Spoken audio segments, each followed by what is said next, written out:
In this video, I'm going to show you how to connect FXPesa to MT4. Now, the first thing you have to do, you want to go to your portal of FXPesa and you want to go to the dashboard and you actually want to create either a live or a demo account for MT4, okay? I'm going to go with a demo account over here, press create account next to it, and then select MetaTrader 4, your currency, the account type, and then your portal password. In case you don't know what that is, it's basically the password you use to actually sign into your FXPesa portal, and if you don't know it, you can find it in your email because it was sent to you upon your creation of your account, okay? Now, whenever you do have an account, now the trading account on MT4, like me over here, what you then have to do is you want to go to platforms here on the left-hand side. You want to look for MetaTrader 4 and you want to click on download for Windows or of course for Mac OS, depending on whatever you want to use.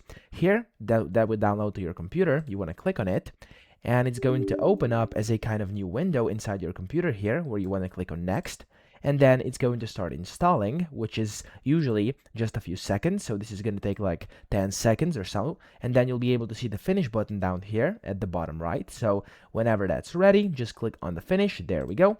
And this is going to run up your essentially your MT4 from FXPesa. Okay, so here it's already opening. There we go, as you can see, and it's gonna say EGM securities. Don't worry, because it is FXPesa. That's actually correct one. And then just wanna basically close out of this, and you're gonna see this kind of pop out. And here is where you actually have to put in your account ID, which is your login. You will receive this to your email when you create your account, and then also, of course, your password, and then your server as well. So for me, it's the demo one. I'm just going to save my account info. Of course, just make sure you select the correct server and then click on login.